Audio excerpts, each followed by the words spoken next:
अस्सलाम वालेकुम नाजरीन, आप देख रहे हैं नया पाकिस्तान और मैं हूं शहजाद इकबाल। पाकिस्तान तहरीक इंसाफ की सफ़ों में हिज़्ब रवायत जहां एक बार फिर इख्तलाफात खुलकर सामने आ रहे हैं और मुख्तलिफ रहनुमा सोशल मीडिया पर एक दूसरे के खिलाफ बयानबाजी कर रहे हैं, वहीं एक बार फिर कुछ सियासी रहनुमा जो 9 मई के बाद पार्टी छोड़ गए थे वो एक बार फिर मुतहरक होते नजर आ रहे हैं। और इन रहनुमाओं का दावा है कि वो पाकिस्तान तहरीक इंसाफ और बानी PTI की सियासी मुश्किलात ख़त्म कराने के लिए सियासी दर्जा हरारत कम करने की कोशिश कर रहे हैं। इस हवाले से 2 रोज़ पहले पाकिस्तान तहरीक इंसाफ के साबिक रहनुमाओं इमरान इस्माइल, महमूद मौलवी और फवाद चौधरी की लाहौर के एक अस्पताल में पाकिस्तान तहरीक इंसाफ के 80 रहनुमा और वाइस चेयरमैन शाह महमूद कुरैशी से मुलाकात को खासी अहमियत दी जा रही है। जिसके बाद फवाद चौधरी, इमरान इस्माइल और महमूद मौलवी ने मुख्तलिफ TV इंटरव्यूज़ में दावा किया कि वो बानी पाकिस्तान तहरीक इंसाफ इमरान खान की रिहाई के लिए कोशिशें कर रहे हैं, जिसके लिए वो चाहते हैं कि मुल्क में सियासी दर्जा हरारत कम हो।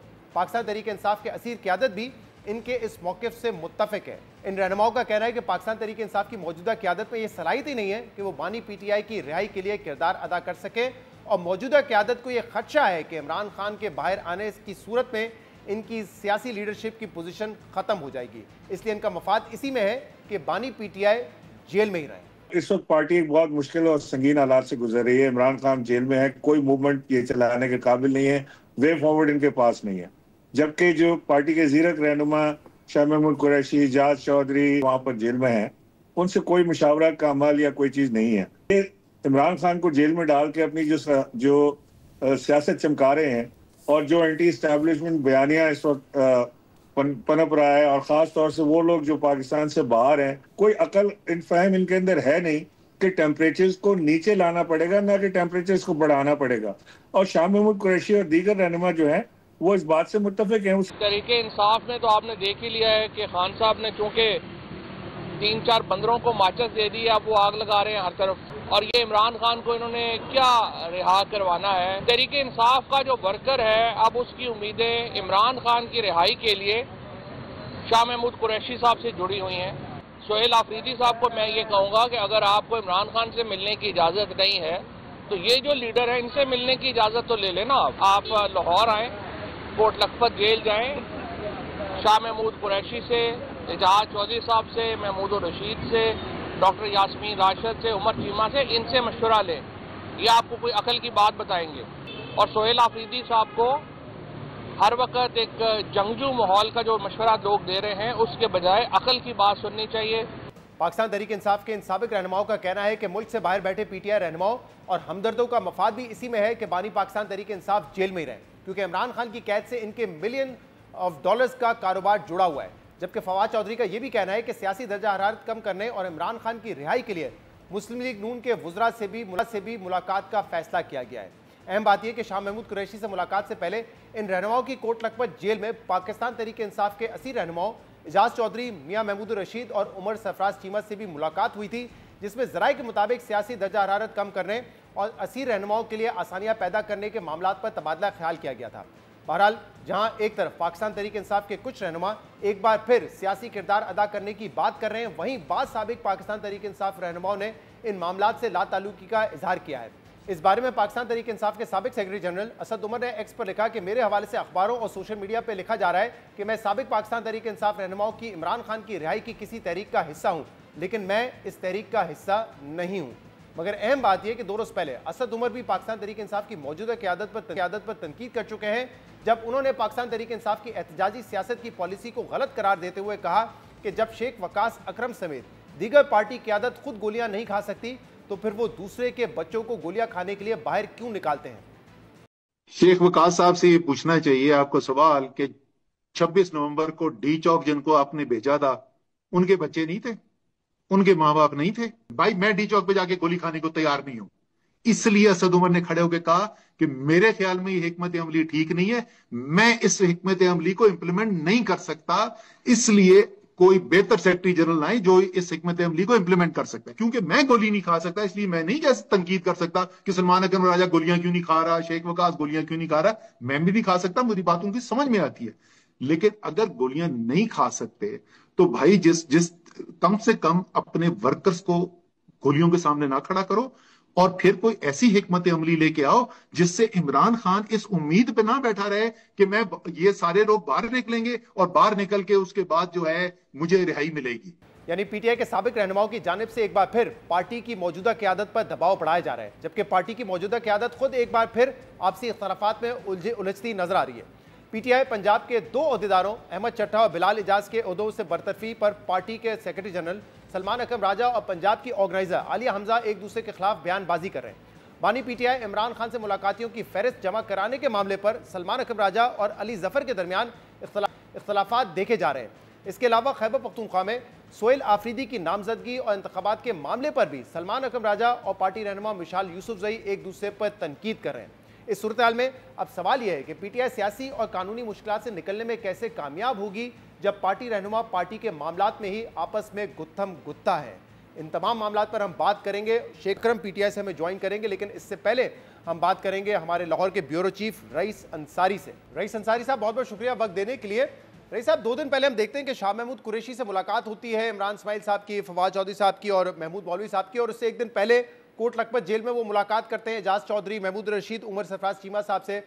ये मुलाकातें कैसे तय हो जाती है और कैसे मुलाकात हो जाती है, और ये एग्जैक्टली चल क्या रहा है? क्योंकि अब ये रहनुमा दावा कर रहे हैं कि हम सियासी दर्जा हरारत कम करना चाहते हैं ताकि पीटीआई के रहनुमाओं के लिए, इमरान खान के लिए आसानियां पैदा हों। जी बिल्कुल, बात यह है कि शाह महमूद कुरैशी जो है उनको पित्ते की तकलीफ़ के बायस KPLI में लाया गया था, और जहाँ पर शायद उनका पित्ते का ऑपरेशन हो, और इस दौरान जो है वो जो पीटीआई के सरकर्दा रहनुमा रहे हैं और ये कह लें हैं या जिनको अलहदा किया गया या ख़ुद अलहदा हो गए, उनमें फवाद चौधरी, मौलवी महमूद, इमरान इस्माइल, वो शाह महमूद कुरैशी को मिले हैं और उससे पहले वो जेल में भी मिले हैं। अब ये मुलाकातें जो हैं उनका कहना यही है कि इसको हम सियासी दर्जा हरारत मुल्क का नीचे लाना चाहिए। ये माजराई जो है वो इस मुतम्मल नहीं हो सकती।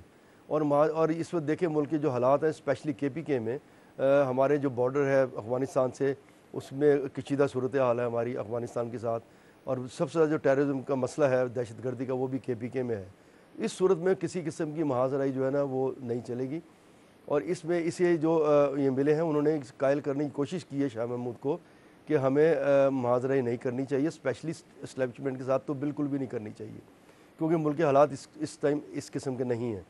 और जो शाह महमूद कुरैशी हैं, सबको पता है कि वो ज़रा धीमी सियासत करते हैं, मोतदिल हैं, और वो भी इस किस्म की महाजराई नहीं चाहते। इससे मिलने के लिए उनसे मुलाकात हुई है, और हमारे जो ज़राए हैं वो ये भी कहते हैं कि आइंदा शाह महमूद कुरैशी से और भी 3-4 अहम लोग मिलेंगे पीटीआई के, जो पहले वज़ीर रह चुके हैं, उनमें फिर मुलाकातें मज़ीद होंगी। उनका मेन मकसद ये है कि इनसे भी मिला जाए, और जहाँ तक हमारे जो ज़राए वो ये भी कहते हैं कि मुलाकात का सिलसिला वो मुख्तलिफ़ सियासी जमातों से भी मिलेंगे, वो नून लीग से भी मिलेंगे, और हो सकता है कि इस्टेब्लिशमेंट से भी वो राब्ते करें, और उसके बाद ये मामला आगे चले। लेकिन मामला यहाँ जो फंसा हुआ है वो ये जो मामला है उसमें, क्योंकि बानी पीटी इमरान खान जो हैं वो अभी हार्ड लाइन सियासत में है, वो नहीं चाहते किसी तरह से कि कोई माजराई ख़त्म हो, सारा मामला उन पर है। और हो सकता है कि ये जो लोग मिल रहे हैं शाह महमूद कुरैशी से, ये इमरान खान से भी मिलें और उनसे ये बात करें। और उनके हमारे एक ज़राए का और भी ये कहना है कि जो बात ये है कि जिस तरह अभी जो सोहेल आफरीदी हैं उनको इमरान खान से नहीं मिलने दिया जा रहा, अगर उनको तो मिलने दिया जाए शायद कोई सूरत हाल उसमें निकल सकती है, क्योंकि जो प्राइम मिनिस्टर हैं हमारे शहबाज शरीफ, उन्होंने कॉल की सोहेल अफरीदी को। इसमें रईस साहब ये बताइएगा, क्योंकि ऑब्वियसली ये इतना आसान तो नहीं है इन रहनुमाओं के लिए, किसी रहनुमा के लिए भी, कि वो शाह महमूद से अस्पताल में मिले या फिर कोट लखपत में दूसरे रहनुमाओं से मिले, तो ये फैसिलिटेशन के बगैर तो नहीं हो सकता। तो क्या ये समझा जाए कि अगर ये सिर्फ इन रहनुमाओं की ख्वाहिश नहीं है कि दर्जा हरारत नीचे आए, हुकूमती सतह पर या दूसरी सतह पर भी ये ख्वाहिश है कि कहीं ना कहीं सियासी टेम्परेचर को नीचे करने की जरूरत है, इसीलिए फैसिलिटेशन की गई है मुलाकातों की? जी बिल्कुल, आपने बड़ी अहम सवाल किया। वो यही है कि जो दूसरी तरफ हैं, जो दूसरी तरफ वो भी चाहते हैं कि सियासी दर्जा हरारत जो नीचे लाया जाए, जो हालात चल रहे हैं उसको ठीक करने के लिए वो भी यही चाहते हैं, जहाँ तक मेरा अंदाज़ा है और आपका सवाल भी उस तरफ जा रहा है। वो चाहते हैं कि सियासी दर्जा हरारत नीचे लाया जाए, इसीलिए इन रहनुमाओं को मुतर्रक किया गया है। और ये आप इनकी पोस्ट तो किसी और किस्म की थी, इन्होंने अपनी बाद में पोस्ट की, लेकिन वो चाहते हैं कि इसको लाया जाए। इसको देखते हुए बढ़ता कहाँ तक है, क्योंकि पहले भी आप देखा कि हुकूमती और पीटीआई के जो लोग थे वो आपस में बैठे, लेकिन ये बेल जो है वो मंडे नहीं चढ़ी, ये बेल सही नहीं चढ़ सकी। तो बात यह है कि अब वो चाहते हैं कि किसी न किसी तरह जो है ना इसको मामला तो आगे लाया जाए। ये भी मिलना चाह रहे हैं, दूसरी तरफ से भी लग रहा है कि वो चाहते हैं कि सियासी दर्जा हरारत नीचे लाया जाए, और स्पेशली KP की सूरत हाल। मैं आपको शहजाद साहब एक और बात बताता चलूँ, मेरा ख्याल है कि इसकी जो मामला है उसको अब ठंडी तरफ जाना चाहिए, दर्जा हरारत नीचे लाना चाहिए, और इमरान खान को भी इस तरफ आना चाहिए। वरना अगर ये इस तरफ ना आया तो ये मामला आगे KPK में सूरत हाल तब्दील करने की तरफ जा सकता है, हो सकता है फिर इस तरफ गवर्नर राज की तरफ कदम उठाया जाए। तो लिहाजा इसके लिए बेहतर है कि इस मामले को बेहतर तरीके से लाया जाए। मैं एक और आप बात करता चलूँ, जो PTI में लोग शामिल इस वक्त मौजूद हैं उनमें भी ज़्यादातर तादाद जो है वो भी महाजराई की सियासत नहीं चाहती, और अगर फ़र्ज़ करें इमरान खान महाजराई की सियासत से हटते हैं तो यही सुहेल अफरीदी आपको नज़र आएंगे कि ये हुकूमत से बातचीत की तरफ बढ़ेंगे या आगे तरफ जाएंगे, क्योंकि वो अपने लीडर के साथ चल रहे हैं। बहुत बहुत शुक्रिया, बहुत बहुत शुक्रिया। रईस अंसारी साहब हमारे साथ थे, मजीद बात करेंगे इसी मामले पे। हमारे साथ मौजूद हैं पाकिस्तान तहरीक इंसाफ के सेक्रेटरी इंफॉर्मेशन शेख वक्कास अकरम। शेख वक्कास अकरम साहब, बहुत बहुत शुक्रिया, आपने हमें वक्त दिया। आपके पार्टी के अंदर जो ना रुकने वाले इख्तलाफात हैं उस पर तो मैं बात करूंगा, क्योंकि ऐसा नहीं है कि वो कोई बंद कमरों में सोशल मीडिया पर है, लेकिन इस वक्त हम देख रहे हैं कि जो पार्टी छोड़ चुके हैं आपके रहनुमा, फवाद चौधरी हो गए, मौलवी महमूद हो गए, इमरान इस्माइल, ये दोबारा खबरों में है। इन्होंने 2 दिन पहले शाह महमूद कुरैशी से मुलाकात की है, उससे पहले वो एजाज चौधरी और वो सरफराज चीमा और दीगर लोगों से भी मुलाकात करके आए कोट लखपत जेल में, और वो ये कह रहे हैं कि हम चाहते हैं कि सियासी दर्जा हरारत कम हो। और हमने उनसे जब बात की, उन्होंने कहा कि शाह महमूद कुरैशी साहब भी इसके लिए तैयार हैं कि सियासी दर्जा हरारत कम हो, एक स्टेप हम पीछे लें, हुकूमत एक कदम आगे ले, ताकि मामलात को रिजॉल्व किया जा सके। और वो कहते हैं कि जो इस वक्त मौजूदा क़यादत है उसके बस में कुछ नहीं है, वो चाहते ही नहीं है कि इमरान खान बाहर आए, क्योंकि फिर आपकी जो पोजीशन है वो चली जाएंगी और जिन लोगों का कारोबार जुड़ा हुआ है सोशल मीडिया पे वो भी खत्म हो जाएगा। देखिए, मैं ये समझता हूँ कि ये कोई नई बात नहीं है। जो इस किस्म के लोगों से जो पार्टी को छोड़ के चले गए थे वो पहली दफ़ा आई हो। पिछले 1 साल 1.5 साल के दौरान इस किस्म का चूरन बेचने की कई दफ़ा कोशिश की गई है, और इन्हीं लोगों और इसी तरह के कैरेक्टर्स की तरफ से की गई है, और उसको कोई पजीराई नहीं मिली। इसी किस्म का चूरन बेचने की कोशिश की गई अडयाला जाके भी। अडयाला भी इनमें से लोग जाते रहे रेगुलर खान साहब की पेशियों पे, बाहर निकल के इसी किस्म का माहौल बनाने की कोशिश की जाती रही, मगर खान साहब की तरफ से भी इस किस्म के जो नैरेटिव्स थे उनको कोई पजीराई नहीं मिली। और मैं ये समझता हूँ कि अब जब वहाँ से मायूसी हुई और आगे माहौल देखा इन्होंने सुहेल अफरीदी के बनने के बाद, तो इन्होंने कोट लखपत की तरफ, तो there are few people who just want to remain relevant because they are not part of any party any more. तो ठीक है, हर किसी का एक है अपनी दुकानदारी, अगले चलाई बैठे हैं, उसका हमारी पार्टी से कोई ताल्लुक नहीं है और ना हमारी पार्टी को उससे कोई फ़र्क पड़ता है। इस पार्टी के अंदर जो भी मशावरत होती है, ज़िम्मेदारान करें, ओहदेदारान करें, वो खान साहब तक पहुँचती है। इवन शाह महमूद कुरैशी साहब के, यास्मीन राशिद साहिबा का और चौधरी एजाज साहब के मैसेजेस भी रेगुलर खान साहब तक, मुझ तक, राजा साहब और गौर साहब तक पहुँचते हैं, जो खान साहब तक पहुँचाए जाते हैं। जो भी कदम उठाया जाता है खान साहब की गाइडेंस में उठाया जाता है। शेख साहब, अगर तो शाह महमूद कहते हैं कि तुम लोग पार्टी में नहीं हो, मैं तुमसे मुलाकात नहीं करूंगा, तो शायद ये खबर ना बनती, लेकिन खबर कल ये सामने आई कि शाह महमूद कुरैशी ने उनसे इत्तेफाक किया है कि हाँ बिल्कुल ठीक कह रहे हैं, सियासी दर्जा हरारत कम करना चाहिए। अगर एजाज चौधरी या महमूद रशीद मिलने से इनकार कर देते कि आपका पार्टी से कोई ताल्लुक नहीं, मैं आपसे क्यों मिलूं, ये आपको तो शाह महमूद साहब ने कहा है, ये आपको शाह महमूद साहब ने कहा है, ये जो मिलने गए थे उन्होंने कहा, जो मिलने गए थे वो आकर बाकायदा पब्लिकली बता रहे हैं कि कुरैशी साहब उनकी बात से मुत्तफिक है। I rest my case। जी, मेरा ख्याल में शाह महमूद कुरैशी साहब की भी आपने बात सुन लेनी थी। बात यह कि शाह महमूद कुरैशी साहब हमेशा से चीज़ों को मफाहमत और मुज़ाकरात पे हल करना चाहते हैं और हमेशा वैसी बात करते हैं। उनकी सोच और उनके पैगामात हमेशा खान साहब तक पहुँचते हैं। जो आप कह रहे हैं कि सिमिलर है जो ये लोग लेके गए थे पैगामात से, मुफाहमत की बात नहीं, ये किसका पैगाम लेके गए थे? नहीं, मैं तो कह रहा हूं कि सिर्फ मैं कह रहा हूं कि ये तो एक मुफाहमत का पैगाम लेके गए थे। आप कह रहे हैं वैसे कुरैशी साहब की भी अप्रोच है कि मुफाहमत है। सर मेरी गल सुनो ना, किसके साथ मुफाहमत और पैगाम किसका था, ये आप मुझे बता दें। नहीं, मुझे तो नहीं पता, आपके इल्म में तो बता दें। बस फिर यही गल है ना, तू कौन थे मैं खा मैं कौन, मेरा पीटीआई नाल ताल्लुक कोई नहीं है, मुझे पीटीआई से निकाल दिया गया, मैं शाह महमूद को अस्पताल मिलने चला गया। क्या छोड़े यार, इररिलेवेंट इशू है, कोई काम की बात करें।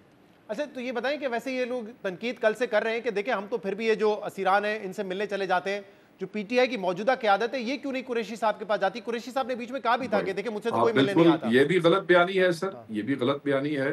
बैरिस्टर गौहर जाके मिलते रहे हैं, सलमान अकरम राजा साहब उनको मिलते रहे हैं, मगर एक आध दफा से वो भी जब कुरैशी साहब ने कहा कि मुझसे कोई नहीं, मिलने नहीं आता। दो अब बस लाहौर जाके जो है वो गौर साहब एक दो दफा ही मिल सकते हैं ना। गौर साहब खान साहब की पेशियों पे उनको रेगुलर आना होता है, अडयाले हर पेशी के ऊपर मौजूद होते हैं, हर जो है हाई कोर्ट सुप्रीम कोर्ट में मौजूद होते हैं, कुछ वो हर हफ्ते तो नहीं जा सकते ना आपको वहाँ लगता है वैसे ये इनिशिएटिव किसी और का था जो ये पैगाम लेकर आए, या ये इन तीनों का अपना इनिशिएटिव था?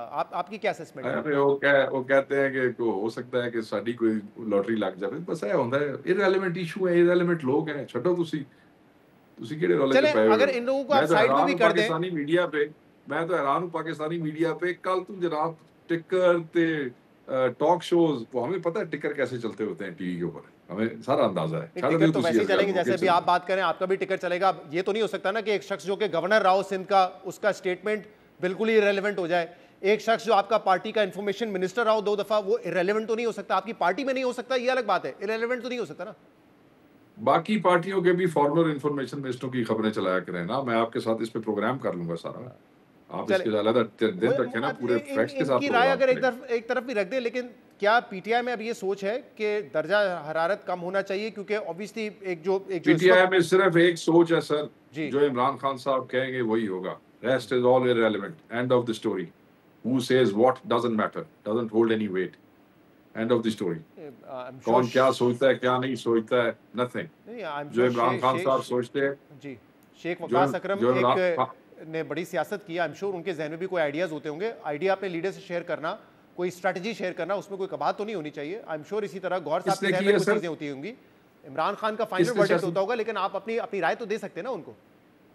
सर हम अपनी जो भी राय देते हैं वो पॉलिटिकल और बेस्ड ऑन मफाहमत ही होती है, और खान साहब भी उसको समझते हैं, और उन हालात को सामने रखते हुए खान साहब जो डिसीजन करते हैं वही फाइनल डिसीजन होता है। And he is the only relevant entity as far as the mobilization is concerned, as far as the political strategy is concerned. Rest क़यादत भी आप ना कहें, हम सब जिम्मेदारान हैं। उनकी गैर मौजूदगी में उन्होंने हमें जिम्मेदारियां दी हैं, और वो जिम्मेदारियां सब निभा रहे हैं। So nobody should. आपके साबिक वजीर खजाना असद उमर जो कि सेक्रेटरी जनरल भी थे, उन्होंने एक बात क्योंकि आपसे मुतलिक की थी, मैं चाहूँगा उसका जवाब ज़रा आपसे ले लूँ, क्योंकि वो कहते हैं कि देखें, मैं उनको सुना देता हूँ, अगर आप सुन लें फिर इस पर बेहतर होगा कि जवाब दे दीजिएगा। जी सर सुनाइए। साहब से ये पूछना चाहिए आपको सवाल कि 26 नवंबर को डी चौक जिनको आपने भेजा था, उनके बच्चे नहीं थे, उनके माँ बाप नहीं थे। भाई मैं डी चौक पे जाके गोली खाने को तैयार नहीं हूं। इसलिए असद उमर ने खड़े होकर कहा कि मेरे ख्याल में ये हिकमत अमली ठीक नहीं है, मैं इस हिकमत अमली को इंप्लीमेंट नहीं कर सकता, इसलिए कोई बेहतर सेक्रेटरी जनरल लाए जो इस हिकमत अमली को इंप्लीमेंट कर सकता है। क्योंकि मैं गोली नहीं खा सकता, इसलिए मैं नहीं जैसे तनकीद कर सकता कि सलमान अकरम राजा गोलियां क्यों नहीं खा रहा, शेख वकास गोलियां क्यों नहीं खा रहा। मैं भी नहीं खा सकता, मेरी बात उनकी समझ में आती है।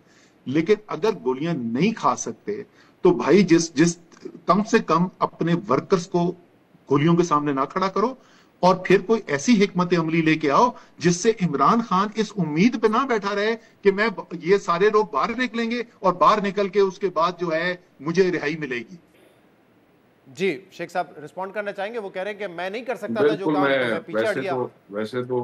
वैसे तो ये भी रेलेवेंट आदमी है, इस वक्त हमारी पार्टी से मुतल्लिका नहीं है, और इसका ताल्लुक किसी और भी पॉलिटिकल पार्टी से नहीं है। मगर अब आपने एक पूरा क्लिप चलाया है एक यूट्यूबर के उसका, चलें अपने साबिक कुलीग का ही समझ के जवाब दे दीजिए आप। हाँ नहीं, मेरा साबिक कुलीग नहीं था ये, आप मेरे से जवाब आप बाद में आए थे। जी सही, ठीक है।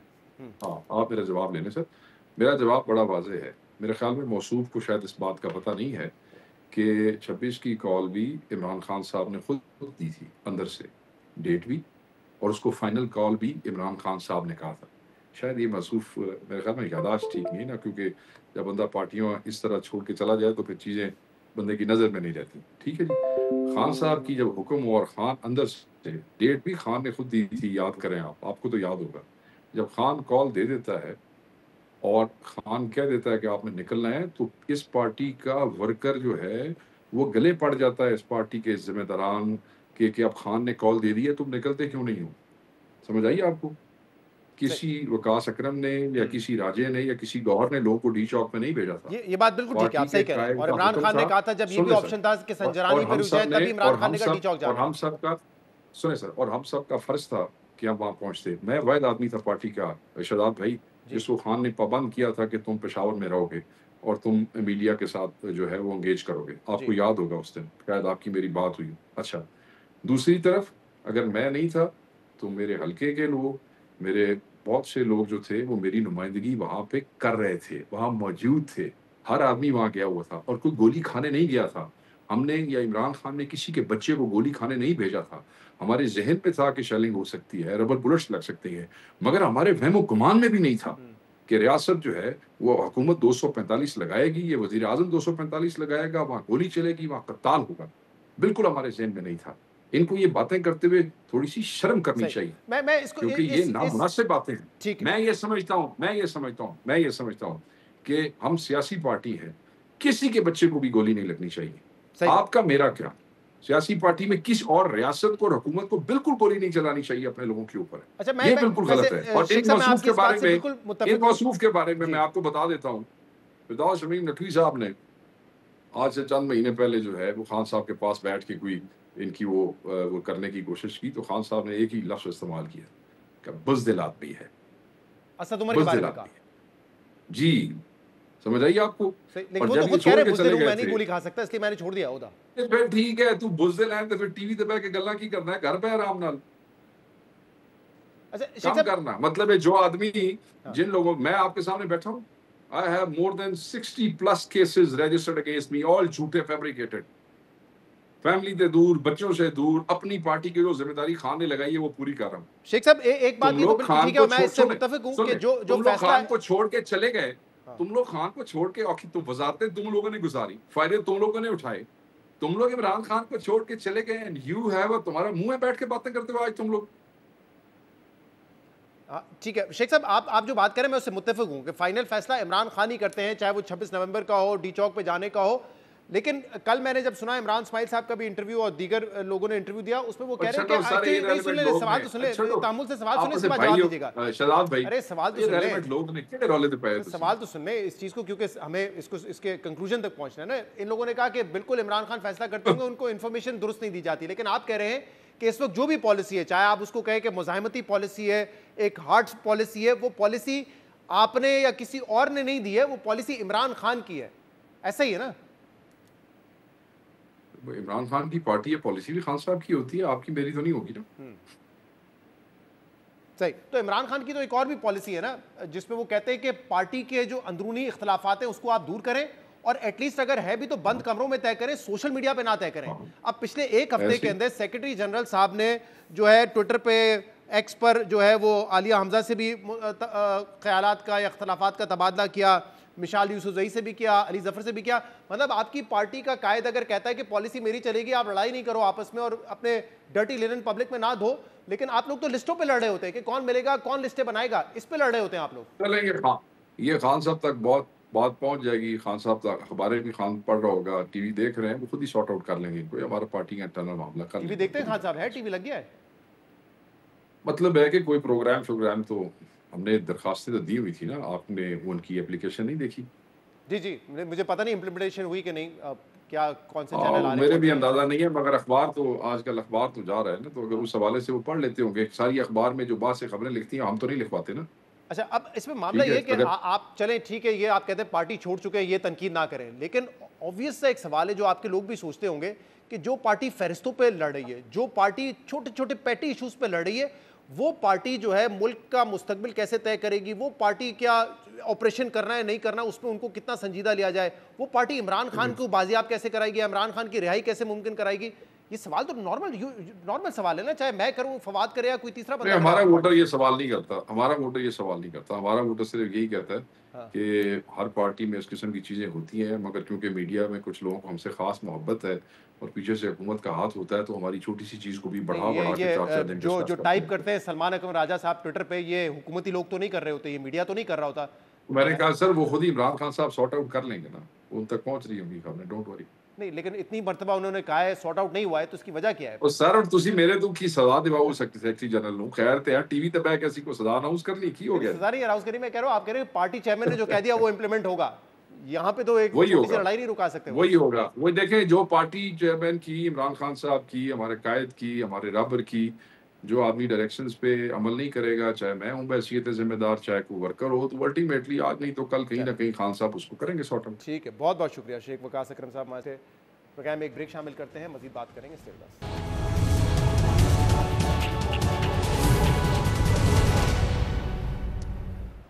Welcome back. एक हफ्ते पहले आज़ाद जम्मू कश्मीर की सियासी सूरत हाल में जो ड्रामाई तब्दीली देखने में आई थी, उससे ऐसा लग रहा था कि आज़ाद जम्मू कश्मीर में अनवारुल हक की हुकूमत अब दिनों की नहीं बल्कि घंटों में ख़त्म हो जाएगी।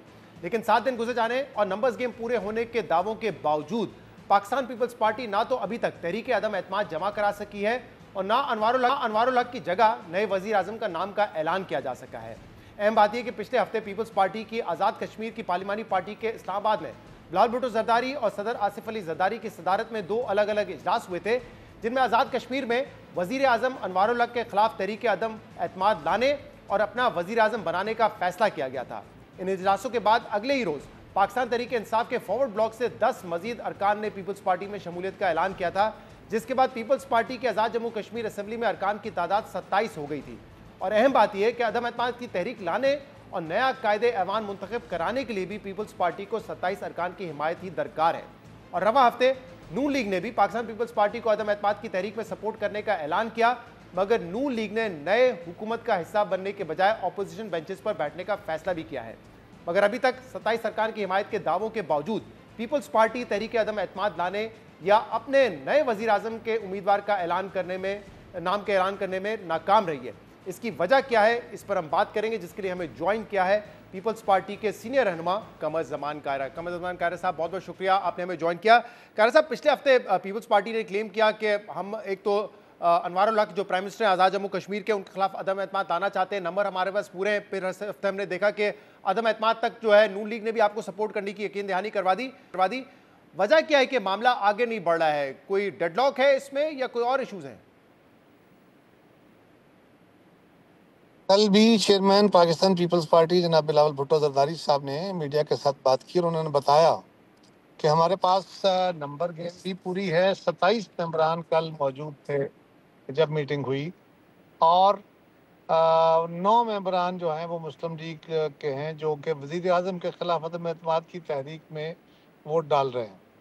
अब इसके बाद नंबर गेम का इशू नहीं है, लेकिन ये बहुत सेंसिटिव काम है। बाज़ ये काम जल्दी होने चाहिए, असूली तौर पे भी जल्दी होने चाहिए होते हैं, लेकिन कई दफ़ा ऐसा होता है कि हालात की नज़ाकत के पेश नज़र आप चीज़ों को बेहतर तरीके से मैनेज करके चलना चाहते हैं ताकि चीज़ें ख़राबी की तरफ ना बढ़ें। लिहाजा हम कोशिश कर रहे हैं और इंशाल्लाह बड़े थोड़े टाइम के अंदर जल्द आपको ये नतीजा सामने आ जाएगा। ये तो तय हो गया, हमारे पास अक्सरियत है, वोट अदम एतमाद हम लाना चाह रहे हैं, उसका फैसला हो गया है, मुस्लिम लीग ने फैसला कर दिया है। अब सिर्फ टाइम का है और उसके लिए कुछ चीज़ें ऐसी हैं जो अभी मीडिया के साथ शेयर नहीं हो सकती, इंशाल्लाह फिर बाद में आपसे शेयर करेंगे। अभी वो स्ट्रेटजी का हिस्सा है। क्या सेंसिटिव इश्यूज हैं जिसकी वजह से, क्योंकि आपने तो फैसला कर लिया कि अनवारुल हक को हटाना है, अब मसला ये है कि ना वो हुकूमत चल पा रही है या नई हुकूमत आ पा रही है? देखिए, नई हुकूमत तो आ रही है, बाकी उसकी रुकावटें क्या हैं, उसकी स्ट्रेटजी क्या है, ये आपसे चंद दिनों में शेयर करेंगे।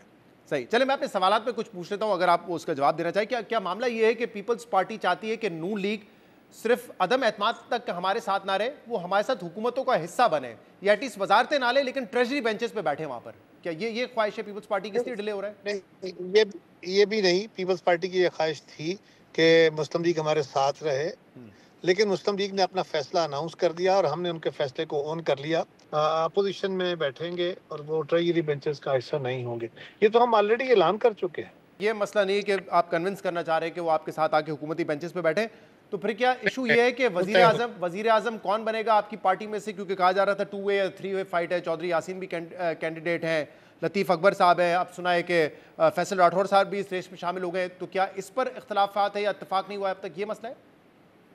नहीं, ये तो लीडरशिप के पास इख्तियार मौजूद है, जिसको बनाएंगे उसको कबूल किया जाएगा। माजी में भी ऐसा हुआ, आइंदा भी ऐसा ही होगा, ये याद रखिए। जहाँ तक ताल्लुक उम्मीदवार बनने का है, कोशिश करने का है, हर मेंबर का हक है। फैसल राठौर साहब का भी हक है, चौधरी यासीन साहब पार्टी के सदर हैं, उनका भी हक है, लतीफ़ अकबर साहब पार्टी के सीनियर तरीन मेंबर हैं, उनका भी हक है। तो ये इस्तेहकाक होना, उसकी कोशिश करना, ये सब के अपने अपने हकूक हैं। लेकिन मजबूरी जो तकाजा है वो ये है, वो उस तरह का है कि सब जमातों को ऑन बोर्ड करके चला जाए, वो ज़्यादा बेहतर है। सही। और मैं ये सवाल इसलिए भी अहम है ताखिर में, क्योंकि आज हमारे नुमाइंदे हैं शब्बीर डार साहब, उन्होंने ये खबर दी थी कि जो फॉरवर्ड ब्लॉक के लोग थे, पीटीआई के फॉरवर्ड ब्लॉक में, अब उन्होंने शमूलियत इख्तियार की है पीपल्स पार्टी में, तो उनके भी कुछ खदशात है, कुछ कंसर्न है कि क्या हमने कोई जल्दबाजी तो नहीं कर दी इस ताखिर को लेकर।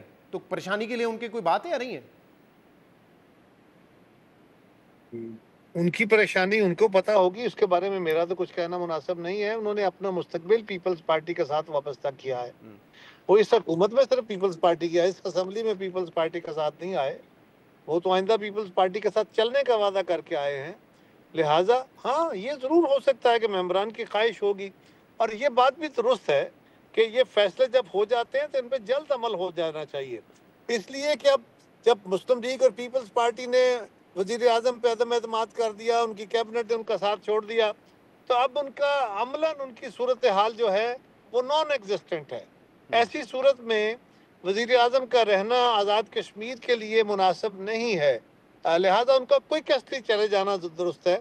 लेकिन बाज़ औक़ात ऐसी चीज़ें होती हैं, ये बातें समझते हुए सियासी जमातों को ऐसे कुछ फैसले करने पड़ते हैं जो लार्जर इंटरेस्ट में होते हैं। हाँ, अब उन्होंने कहा है कि इस्तीफा तो वो नहीं देंगे, यानी कि अगर वो जाएंगे तो अदम एतमाद के जरिए जाएंगे। लेकिन कायरा साहब, सवाल ही भी होता है कि अब इलेक्शन में जब 6-8 माह रह गए हैं, तो पीपल्स पार्टी इस वक्त हुकूमत क्यों अपने सर पे लेना चाहेगी? ठीक है, एक मामला तो ये है कि कुछ बजट्स वगैरह हैं वो शायद तकसीम हो जाए, कुछ डेवलपमेंट का काम हो जाए, लेकिन फिर भी इलेक्शन से थोड़ा पहले इस वक्त हुकूमत लेना, सारी जिम्मेदारी अपने सर पे लेना, सियासी मंतक क्या है इसकी? ये जो बात आपको पता है, मुझे पता है, ये पीपल्स पार्टी की पार्लिमानी पार्टी को भी पता है, ये हमारी क़यादत को भी पता है। लिहाजा ये सारा कुछ जानते हुए वो ये फैसला कर रहे हैं, और ये जानते हुए भी कर रहे हैं कि मुस्लिम लीग हमारे साथ हुकूमत में नहीं बैठ रही, इसीलिए कि ये जिम्मेदारी ना ली जाए और कोई इसका पॉलिटिकल बैगेज ना उठाना पड़े। लेकिन मेरे भाई, वहाँ के हालात ऐसे हैं, जब आप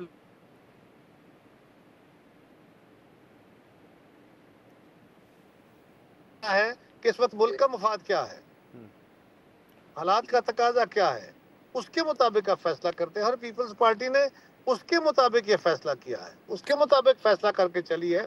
इसका हो सकता है कोई सियासी नुकसान भी हो जाए, लेकिन अगर इसका कश्मीर काज को और पाकिस्तान के साथ कश्मीर के रिश्ते को इस्तेहकाम नसीब करने का बायस बन सकता है, तो हमें यकीनन वो काम करना चाहिए। इस्तेहकाम तो फिर एक लॉन्ग टर्म में देखा जाएगा ना।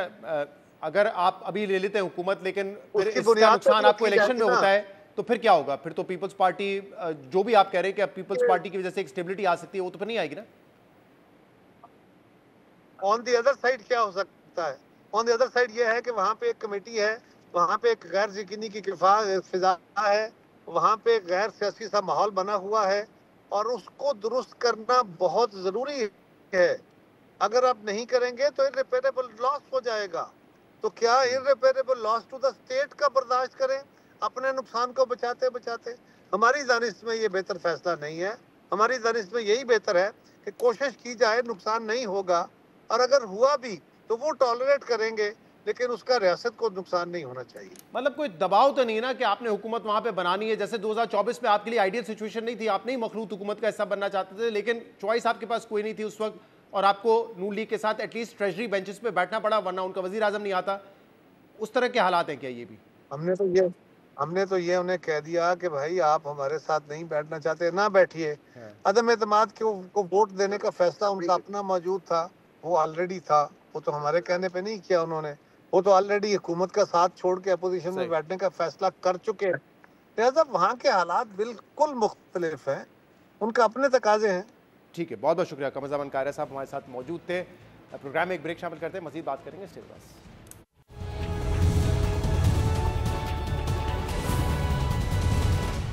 Welcome back. कराची में ई चालान के नफाज के बाद जहां हर रोज शहरियों पर हजारों चालान और करोड़ों रुपए के जुर्माने किए जा रहे हैं, वहीं ई चालान के निजाम में खामियों और बेजाब्तगियों के मामला भी सामने आ रहे हैं।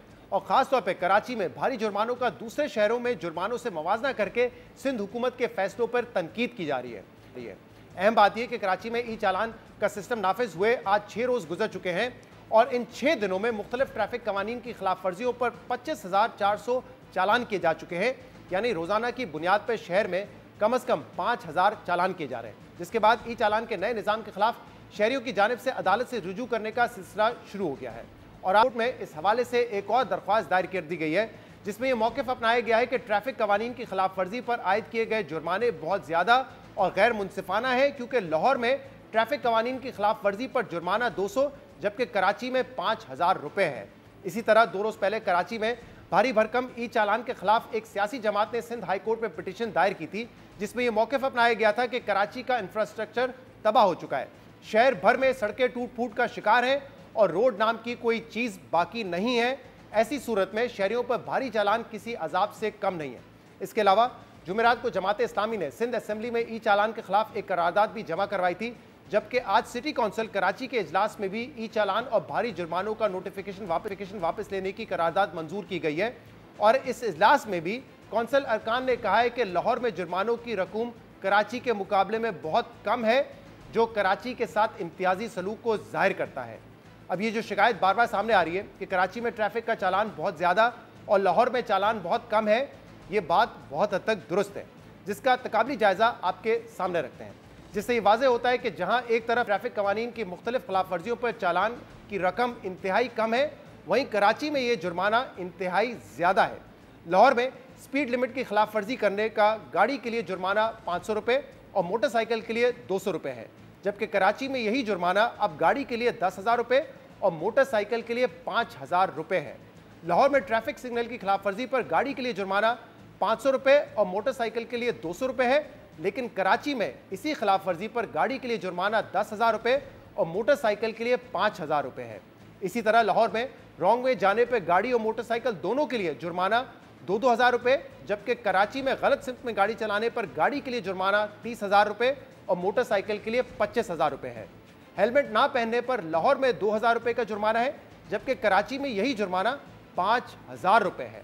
लाहौर में बगैर लाइसेंस की गाड़ी चलाने पर कार और मोटरसाइकिल दोनों के लिए 2,000 का जुर्माना है, लेकिन कराची में बगैर लाइसेंस की गाड़ी चलाने पर कार के लिए 25,000 रुपये और मोटरसाइकिल के लिए 20,000 रुपये जुर्माना है।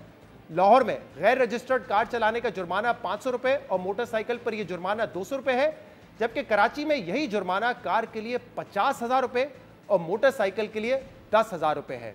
काले शीशे यानी कि टिंटेड ग्लासेस वाली गाड़ी पर लाहौर में जुर्माना 500 रुपये, लेकिन कराची में 25,000 रुपये है। पार्किंग की खिलाफ वर्जी पर लाहौर में गाड़ी और मोटरसाइकिल दोनों के लिए 2,000 रुपये का जुर्माना है, जबकि कराची में पार्किंग की खिलाफ वर्जी पर कार के लिए 10,000 रुपये और मोटरसाइकिल के लिए 2,000 रुपये जुर्माना है। यानी सोचे कि पाकिस्तान में जहां लोगों की औसत फीकस आमदनी माहाना तकरीबन 43,000 रुपये है, वहां अगर एक मोटरसाइकिल चलाने वाले का 25,000 रुपये का चालान हो गया, तो उसका मतलब यह है कि उसके घर का बजट सिर्फ एक महीने के लिए ख़राब नहीं होगा, बल्कि कई महीनों का बजट उसका ख़राब हो जाएगा। इसलिए अब जहां ये बात दुरुस्त है कि कराची में ट्रैफिक का बेहंगम निज़ाम है, उसको डिसिप्लिन करने की ज़रूरत है, लेकिन सिंध हुकूमत ने जो नया निज़ाम शुरू किया है उस पर तनकीद ये हो रही है कि यह नया निज़ाम नाफिज करने से पहले ना कोई आगाही मुहिम चलाई गई, खिलाफ वर्जियों पर जुर्माना तो आयद कर दिया गया, मगर शहर भर में रफ्तार की हद से लेकर लेन्स की मार्किंग तक मौजूद नहीं है। ये शिकायत भी सामने आ रही है कि लोगों को गलत जुर्माने भेजे जा रहे हैं और लोग इस कदर भारी जुर्मानों की मंतक पर भी सवालात उठा रहे हैं। इस वक्त कराची में ई चालान और ट्रैफिक निज़ाम की क्या सूरत हाल है, इस पर बात करने के लिए हमारे नुमाइंदे काशिफ मुश्ताक हमारे साथ मौजूद है। काशिफ, बहुत शुक्रिया ज्वाइन करने के लिए। पहले तो ये बताइएगा, ये जो एक्सपेरिमेंट है सिंध हुकूमत का, किस हद तक कामयाब हो रहा है, किस हद तक नाकाम हो रहा है, कितने चालान अब तक हो चुके हैं, और इस तरह की भी इत्तलात आ रही है कि गलत लोगों को गलत चालान भेजे गए हैं। बिल्कुल शराद, ऐसा ही है कि गलत लोगों को गलत चालान भेजने का सिलसिला भी जारी है। 2 ऐसी अहम शिकायत सामने आई, जिसमें एक मोटरसाइकिल 4 से 5 साल पहले कराची में चोरी होती है और उसका चालान जो है वो 27 अक्टूबर को एक शहरी को मिलता है और शहरी की जानिब से बाकायदा उस मोटरसाइकिल चोरी का टीपू सुल्तान थाने में मुकदमा दर्ज करवाया गया होता है। तो एक तो ये शिकायत सामने आई। एक और शिकायत सामने आई कि कराची के इलाका क्लिफ्टन 3 तलवार वहाँ एक मोटरसाइकिल का चालान जो है वो ई चालान उसके मालिक को भेजा जाता है, जबकि उस मालिक की जानिब से ये निशानदेही करवाई गई है कि वो उस वक्त अपने घर पर मौजूद है और जो उसको चालान भेजा गया है उसमें जो मोटरसाइकिल का नंबर दर्ज किया गया है या फिर उसमें जो एंट्री की गई है वो मुख्तलिफ है और उसमें जो तस्वीर लगाई गई हैं वो बिल्कुल उससे मुख्तलिफ हैं। तो इस तरह की गलतियां भी सामने आ रही हैं, जबकि साथ साथ ये भी बताया जा रहा है कि 65 के करीब जो शिकायत हैं वो भी सामने आई हैं, जो शहरियों की जानिब से मुख्तलिफ किस्म की ट्रैफिक पुलिस हुकाम को या जो भी 11 सेल कराची में बनाए गए हैं जिसमें ये कहा गया है कि जो शहरी हैं वो किसी भी किस्म की शिकायत आके करवा सकते हैं। तो इस तरह के सेल के अंदर 65 के करीब शिकायत भी सामने आई है।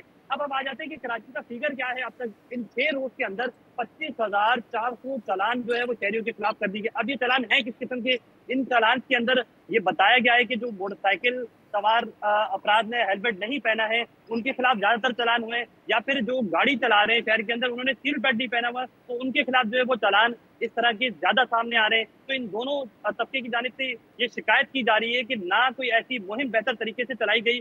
3 माह पहले से इस चीज का अल्टीमेटम दिया गया था और ये बताया गया था कि इस तरह का ई चालान का एक सिस्टम आ रहा है, लेकिन उस सिस्टम के तहत अब तक जो हायर ऑफिसर थे, जब पुलिस के आला अफसरान से हम बात करते हैं कि आया कोई स्पीड लिमिट के हवाले से आपके पास कोई मैकेनिज्म है, आपने ये बताया कि जिन स्ट्रीट पर या सड़कों पर या मेन चौराहों पर कैमरे लग चुके हैं अब तक, क्या वहाँ की स्पीड लिमिट कोई डिसाइडेड है? तो उनकी जानिब से ये कहा जाता है कि जो हैवी ट्रैफिक है उसके लिए जो स्पीड लिमिट ट्रैकर की मदद से डिसाइड की गई है वो 30 रखी गई है, लेकिन आम गाड़ियों की नहीं है। लेकिन अगर आम गाड़ियों की स्पीड लिमिट नहीं बताई गई है तो फिर ये जरा बताइएगा कि ये ऑटोमेटेड सिस्टम है, यानी कि कोई वायलेशन होती है तो कैमरा खुद पकड़ के कर लेता है या फिर वहां पे लोग बैठे हुए हैं जो मॉनिटर कर रहे हैं और मैनुअली फिर वो वायलेशन चेक कर रहे हैं?